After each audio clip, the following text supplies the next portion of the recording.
My wife and I returned to California in 2010. After 37 years, we had the bounty of serving in Haifa for 37 years. And now our existence has become rather quiet. I've been thinking all morning about what it might be interesting for you to hear that I might be able to offer. And the phrase kept coming back from the hidden words, where Baha'u'llah says, "Thou art my lamp. Get thou from it thy radiance." That's you. That's me. We all have this potential. We've been created in such a way. He says he knew his love for us, and therefore he created us. And because he's made us, he said, then love me. Just on the mere basis of the fact that he's created us and he sustains us, we should love him. Because we don't know much about the manifestation. We hardly recognize the manifestation. And how to go to the essence of God, we take it on his account. He says, love me because I love thee. And he calls on us to die to ourselves and live in him. These are huge orders of magnitude for human beings, as you all realize. The necessity then of reading the writings as carefully as we can, morning and evening, studying the writings and thinking about this light that we potentially are, and remembering that the Master in the divine plan calls upon us, if we're teaching the faith, to become incarnate light. That's another big order. Now, how is that possible? Again, back to the hidden words, Baha'u'llah says that he has engraved his image upon us and revealed to us his beauty. And you think to yourself, is that me? Do I understand that? What's this all about? Traditionally in religion, and this was also emphasized in Islam, there's something called your endowment. God has endowed you. And this seems to me this is this engraving on our inner beings of his reality, the reflection of his being. We've been created, as we know from Christian scriptures, in the image and likeness of God. How do we center our consciousness on that relationship and diffuse that in the world? It seems to me is the very essence of why we are Baha'is. We've been created to know and worship God. We have not been created to give voice to our belief that there is a God. He says to know God and worship God. This verb in that phrase of the obligatory prayer has to do with what's called in our scriptures erfan.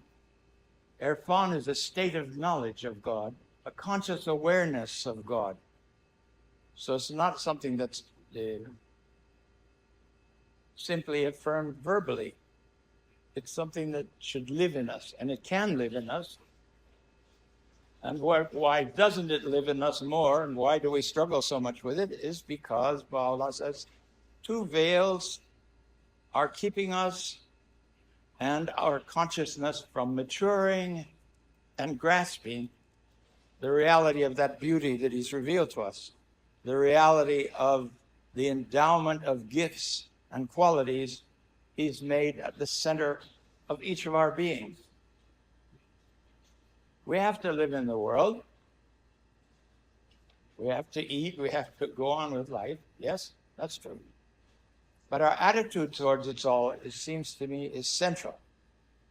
And it may sound like I'm not talking about the 9-year plan, I'm talking about something else, but there is no success in the 9-year plan except to the degree that you become incarnate light. If we don't become incarnate light, people can't see it. They're not attracted to it. Nothing happens. Sorry, elevated conversation doesn't do the job. It's part of us on the way, but it has to be reinforced with our humility at the threshold of Baha'u'llah to have this confirmation to become radiant lights, to study the writings to such a degree that they become a natural source of our reflection on existence itself. Why might that be important?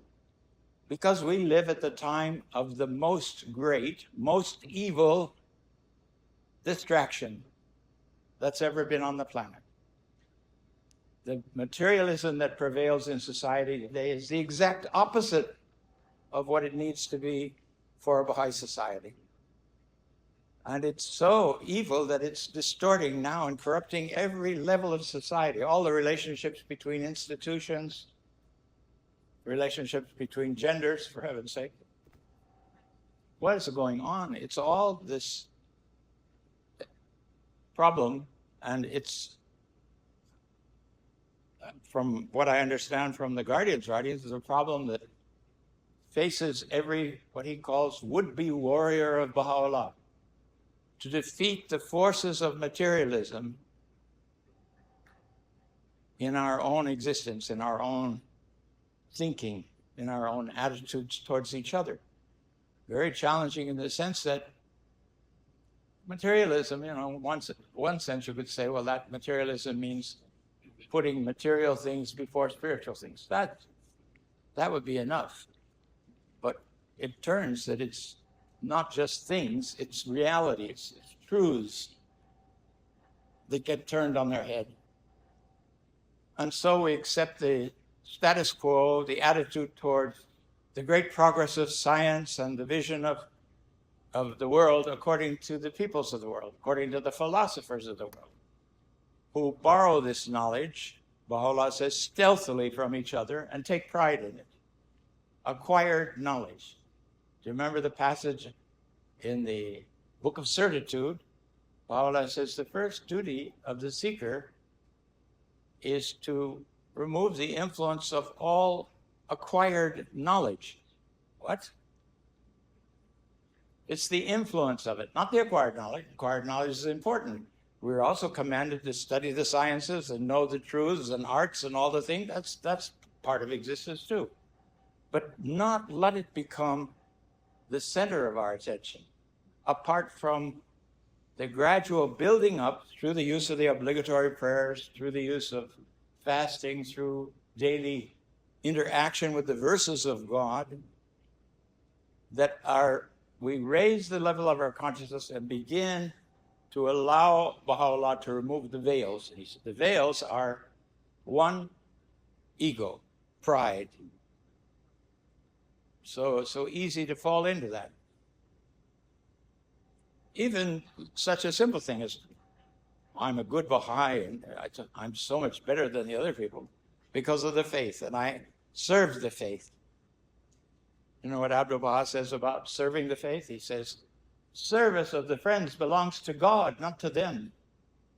No good comes from any of us, not for an instant. We can put a smile on it and we can dress it up the way we want, but it's a detriment. How do we remove this? How do we become humble before Baha'u'llah and this vision of our spiritual nature that he's asking us to address? The second of the veils is passion, and mostly that's carnal passion. It's all kinds of passions for different things which interrupt. Now, Abdu'l-Baha says in marriage, for example, if one of the couple loves the other partner in the marriage more than they love God, it will upset the relationship of the marriage.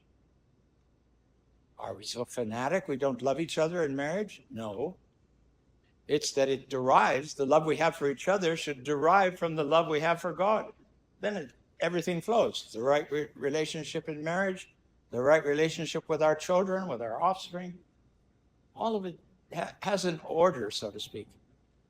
But how do we raise ourselves above this emptiness and persistence of pursuit of trivial concerns and occupations and thoughts that the world presents to us? And we see how we want to address people, want to help people come to the faith, but we see how busy they are. People busy themselves to death. Obviously, we see that also. But we're told there's about 2%, Shoghi Effendi said, of humanity that's receptive souls. There's not a lot of receptivity out there. I think you probably found that out yourselves trying to teach the faith. So how do we center on the people we should be attending, that we should be addressing? And Mr. Sears used to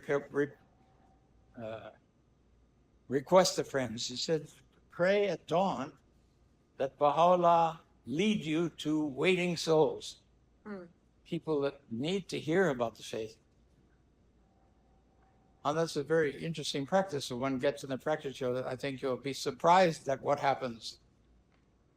Then he says, also pray that you'll recognize the waiting soul when you meet them. Sometimes that doesn't always work out.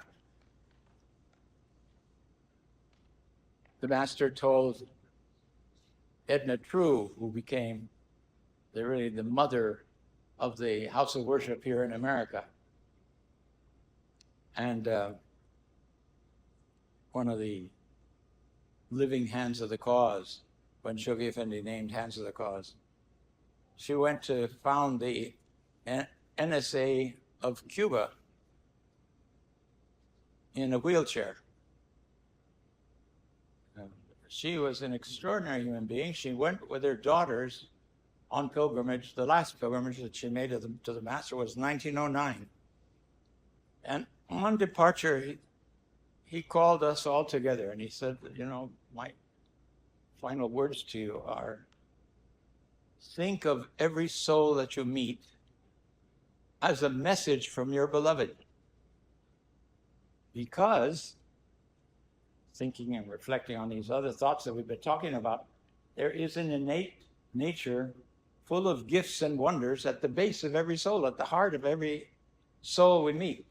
He says, never mind that the envelope in which the message comes is stained by coffee, it's torn, it's dirty. Skip that. Go to the heart of the thing. Go to address the inner nature of the people. How many of us have had that experience or heard people say, you know, I just felt that this person saw me in a different light than I see myself. And they gave me hope.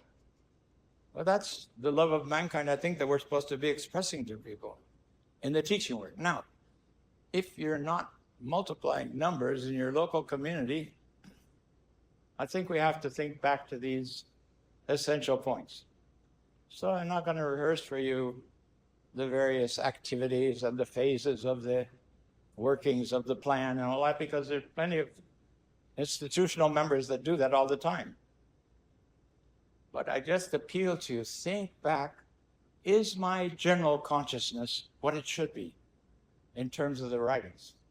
And that's a challenge because we don't sometimes realize, ever so subtly we fall into the materialistic outlook because that's the general prevailing view of everybody about what life is for and what it's about.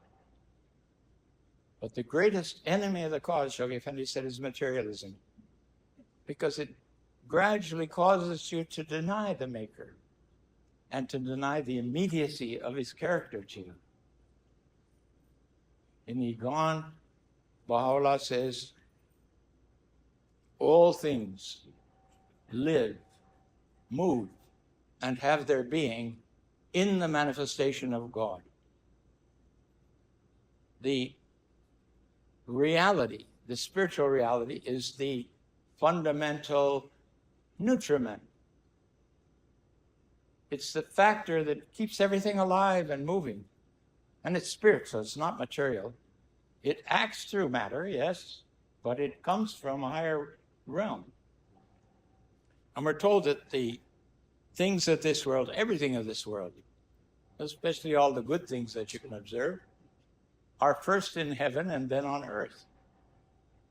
And that the next world is a much fuller, greater expression of God's creativity than this one. Don't ever have any vague ideas about the next world. It's solid, abundant divine civilization, infinite realms of light and wonder. Very important, Baha'u'llah says, that you're seeking that light now in this light. Do you remember the phrase he says in the hidden words? For it will come to thee no more. Seek it now, because this is the opportunity. And why has he made this world full of evil and all the other things, possibilities that he has? And we understand that a central principle that Abdu'l-Baha mentions a number of times in his talks in the West, and that is that without darkness, without shadow, no light is perceived. You have to see the contrast. He visits us with illness. God help us, Otherwise, we wouldn't know what health is. And all the other different aspects of it. But it depends on our realizing that there may surely be a wisdom in whatever visits us and whatever our life consists of. It is moving us towards a recognition of that inner reality so that we can become full of the beauty that he's irradiated, if you will, on our inner beings. As we do this, as our thoughts become more filled with these kind of truths and ponderings, a level of consciousness is born in us. This is a similar type of major change in us like puberty. We go along as children, we're totally dependent on our parents, and then suddenly we find this will of our own, that we have our own identity and we want to establish it, and we want to know what it is. And we have physical powers that we couldn't have conceived of before. There are these stages in humanity, in the growth of a human being, that are very significant. And one of them is this: you must be born again. What is this born again of? I think it has to do with the exact things that we're reflecting on here today. Born again means taking in the truths of the fact that he creates us, he maintains us. And Abdu'l-Baha says in one talk, in Paris talks, that the power of our thinking, the fact that we can think, is a gift of the Holy Spirit. Without it, we couldn't think, we couldn't ponder, we couldn't discover anything. And all the arts and sciences come from that realm anyway. They're really not self-inventions to pride ourselves on. They come in thought to us when God's ready to have some development in the world. There are people who've been trying to understand that, how to make a telephone, for example. It's the idea of how do we communicate voice over a distance. And all of them discover it at the same time when the moment comes. It says, Abdu'l-Baha says that you can see this in society too. How many countries claim they invented the airplane? How many countries claim they invented the telephone? It's true. All of them have had a role in it. Some of them are better at it than others. But the point is, when God wants it to happen, it will happen. Baha'u'llah says in the Tablet of Wisdom, the Hikmat, he says that God gives gifts to humanity, to different sectors of humanity, and he withholds them. And he gives the example of the Greeks. He said, we raised the Greeks on high, and then we removed that. Have you heard of the Greeks lately of being the great philosophers and leaders of mankind?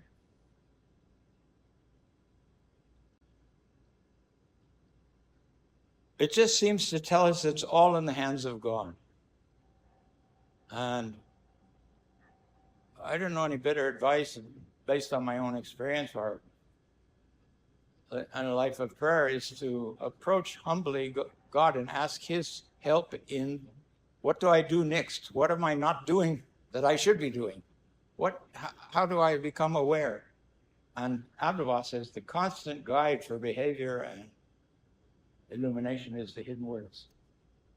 Don't let it be far from your bedside or wherever it is that you read. It's so important.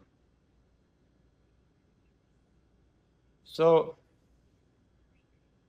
I think that if to the degree that we're able, we encourage each other in these things and share thoughts and spiritual discoveries whenever we can. And we know the people that are receptive to it in our own life sphere. Abdu'l-Baha says there's two conditions of a human being. One is that he's learning or she's learning. The other is that she's teaching or he's teaching. Either you're learning or you're teaching. The rest is a waste of time. As a kind of a focus that we need to have in our minds, How can I teach anybody? I'm closed in most of the time, but all I do is go shopping and buy gasoline at the gas station. You'd be surprised these prayers that lead me to weighty souls.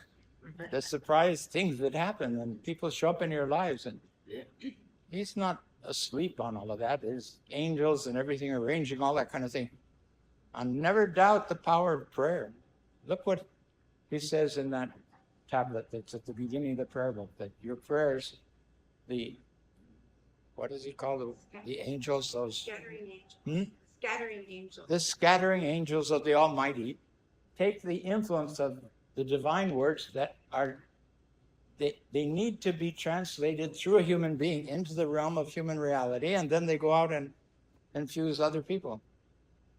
And after the manifestations come and pour His own outpourings on humanity, He says He leaves the whole thing as a heritage to us, and we're supposed to raise it up. If we let the world come in between us and the Sun of Truth, it eclipses entirely our illumination. Abdu'l-Baha talks about it. He said, you're like the world, or you're facing the sun, and the moon is like the world, and it comes right across the face of the sun and obscures your vision of the sun. Don't let materialism or the sadnesses of this world bring you down so much that you can't remember this. Fetra is the name in Arabic. This endowment that is at the very base of your being. Are you tired of this? Another major truth about this, which you can think about, is one, it says we are all created equal. But according to the name of God, the unique, the one, we also are expressive of all the names of God. We have to have a uniqueness. We have the fingerprints, and everybody has a different endowment. To the degree that any of us do not develop our relationship with that inherent set of gifts and reality, we deprive the creation of it forever, because there's never going to be another person like you. You say, who, me? No. What do I have to offer? You have this miraculous endowment of gifts and mysteries. Then in the time Baha'u'llah was in Baghdad, one of the wise men came and he asked Baha'u'llah for a commentary on the tradition, Islamic tradition. I was a hidden treasure, and I desired to be known, therefore I created thee. And Baha'u'llah says to this recognized wise man, he said, that's not a question for me, that's a question for Aga. And he says, Aga? And Baha'u'llah turns to his 14-year-old son. So the man says, oh, he plays along. He said, okay, would you kindly give me the commentary? And out of it comes this 48-page commentary by Abdu'l-Baha as a youth, which outdoes anything you've seen of the commentaries of any of the Muslims on this issue. And several times Baha'u'llah would direct Abdu'l-Baha to answer Muslims, and it was a tour de force. I mean, just extraordinary outpouring. So one of the questions that he deals with in the saying is, I was a hidden treasure and desired to be known. Therefore, I created thee that thou mightest know me. And Abdu'l-Baha divides this into 4 different sections. One is what is the hidden treasure? And the other, let's see, another one is divine love, what the divine love is, and then what does it mean to know God? And the question that was alive among the philosophers and the thing is, why, and Abdu'l-Baha poses the question, he said, why do all of us, do all these great seers, define God differently? When they talk about God, why do they stress certain things that our brother or our sister haven't stressed, haven't understood? And Abdu'l-Baha says it's because of the dominant name, divine name, in their character that makes them see and interpret things in a different way. Everybody in their fitra and their endowment has a central divine name that characterizes, along with subsidiary, secondary names and tertiary names, all the attributes of God are in your character, potentially, but it's like kind of a pie, you've got some sections are wider and some are smaller. And that gives us a different characteristic. And once we're illumined, we become the source of contributing to humanity another facet of the radiance and blessing of God. Extraordinary role that man can become. And do you remember in the Gleanings, there's a passage about the people who have attained to the Crimson Ark and they're sailing in the heavenly kingdom of Baha'u'llah together. 2 interesting facts about those that have attained that and have died and are there that would probably be good to remember. One is that he says, after getting to that stage, you will be guided into the presence of the divine messengers of the past. And they will ask of you that which you have suffered in the path of God. Well, if you haven't suffered very much, it'll be a short interview. But if you've suffered your whole existence, you'll maybe have a long time to explain about it. That's one thing. The second thing he says, and then you will go on to witness the reality of every sanctified soul. What does that mean? Going back again to the endowment, individual endowment, it's that every one of us will increase our knowledge of the divinity with a reflection of that light, if we've attained to it, if we've had that rebirth, if we're radiant with it, and we will wish to witness it. We'll thrill after thrill, meeting different souls, meeting each other in the next round.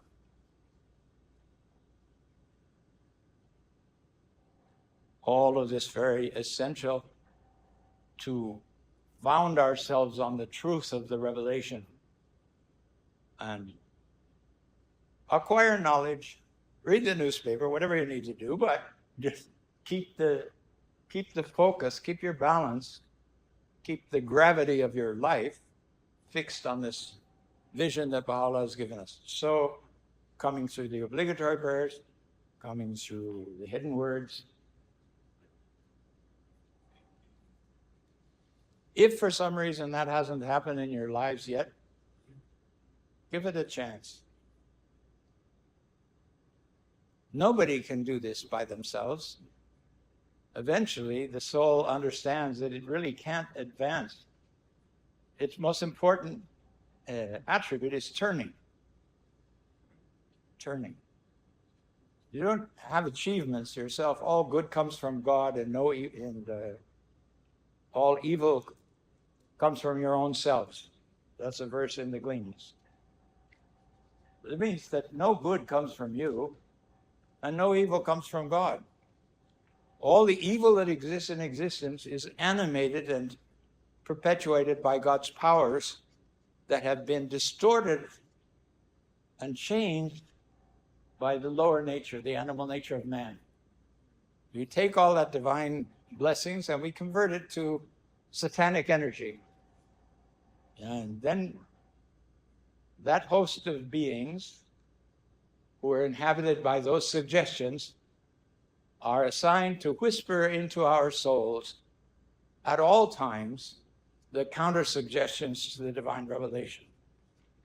So we have a temptation comes into our life and we say, well, clearly Baha'u'llah says, don't go near that. But the little voice says to us, I don't think it's going to be a problem. Most people don't pay any attention to that. God is merciful. Just do what's comfortable and what you enjoy doing. He doesn't want to deny you all the pleasures of life. Very subtle and constant.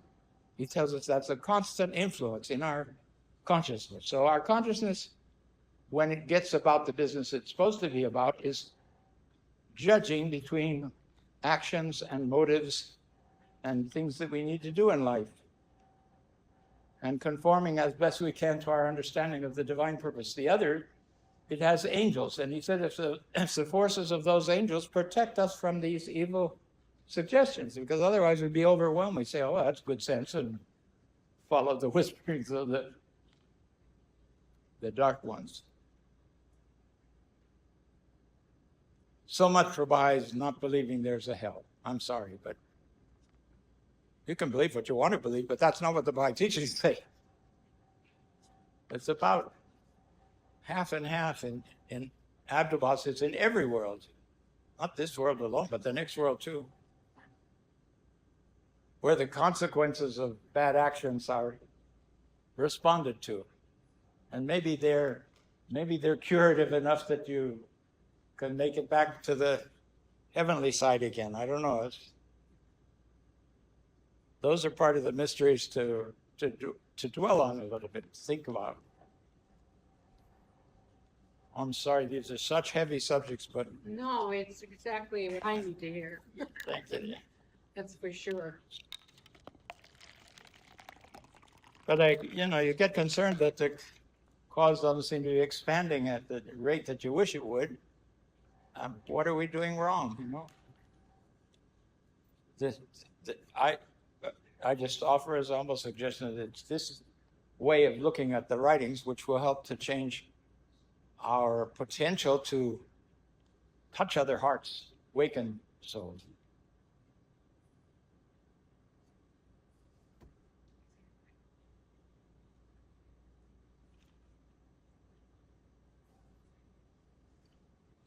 I'm sure you could offer testimonies about the different things we're talking about here tonight.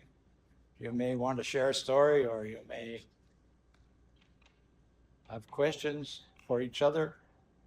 If I can be of any help, I'll be happy. Where would I look for that commentary on the Master had about God being a hidden secret? And You could look on Baha'u'lLibrary.com, Baha'i-library.com. There's not an official translation of it, it's regional. but Okay, good. the contents are known and described. Moojan Momen has done a translation of the whole thing. Who? Moojan Momen, Oh, Moojan. who's outstanding British scholar, Persian, Afghan. He was the one helping Mr. Balyuzi, the hand of the cause, create his books. Oh, I love those books. Please. I thought I remembered that the Baha'i concept of hell was being far away from God. Exactly. So, okay, so As far as you can get. you're right. Okay. Yeah. It's, But that doesn't mean it doesn't entail other, because you're living in societies of people that are perverse, and nothing pleasant about that. You could say it's all descriptive, we could say it's all symbolic, but caution, you know. There's bad things in the world. And praying for the people that have gone over that haven't had any sense of, we all have loved ones that probably haven't shown the spirit of faith in the way we would like. Well, we should be using the prayers because they have an influence on the other side. Pray for them as they pray for you, the Master says.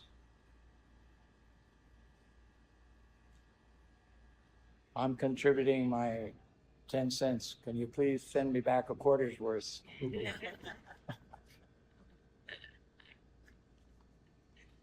Anybody else like to offer anything? Please. I just was introduced to you by being at this meeting today, so I listened to one of your YouTubes on teaching and sharing, and I really appreciated that we have this, which you're saying today, having the opportunity to shine our light, to be the mirror and reflect, and that you arrive at the airport and you go, and the person sitting next to you say, I'm new to this area, do you know a Baha'i? And I just, How can I find the Baha'is? Yes. yeah, I think that's so great. That guy had his earplugs in the whole flight, so I couldn't talk to him. As soon as he took his earplugs out, excuse me, you know any Baha'is locally? I want to. You have to find out different methods. I don't know whether. But, you know, mentioning the name Baha'i is very important. There's a magic place in the soul of everybody that hears the greatest name. It sits there. And usually, I remember a lady from South Carolina who was quite a gifted teacher, and she's written some books too on the faith. And she said usually it takes 3 hits before they kind of wake up. You know, the first one is, you mentioned Baha'i, and I don't know, I never heard of that. Okay. And the next thing, maybe some months, maybe a year later, they find out that cousin Eulalia is a Baha'i. For God's sake, what is it? Somebody in my family is a Baha'i. Then the next thing you do, you pick up the newspaper and you see the Baha'is are being executed for being Baha'i. What is this face? What is it all about? So many different ways that it comes to the attention of people. Good. Since I got introduced, thanks to Leslie, and so it's been about 2 years I've been studying, and I had no idea I was doing it, but it's like I talk to people, I go, I'm on to my study group, my Baha'i study group, and it's like, you never know what's going to happen out of mentioning Baha'i. Yeah. And it's fulfilling. Yes, please. I just want to say I completely relate to what you said about getting that signal 3 times, because I had a professor who was a Baha'i, and she wore the greatest name on the necklace, and all she did was mention, oh, I'm a Baha'i, and then she went on to be And then another time when I was younger, I saw a Baha'i group at like a street fair. So then when it became time for me to search, those things came into my mind, and that's how I ended up Interesting. seeking it out. Yeah, I hear from different people about the 3 stages oftentimes. That's here in America. In Bolivia, in the mountains of Bolivia, you just mention the faith and they light up. They say, oh, Exactly. thank you for telling us. Oh. Africa, the same thing. There's a kind of waiting spontaneity in the souls of more primitive peoples who haven't been completely pressed flat by this materialism that surrounds us and that we think is reality. And we fall into the problem of thinking it's reality without realizing it as Baha'is. And then it weighs us down, and then we think, well, I'm not being very successful, and I don't know. Or, God help us, what do I need to be a Baha'i for? God help us. Thank you so much. Wish you all the best, and it's lovely to see you here this afternoon.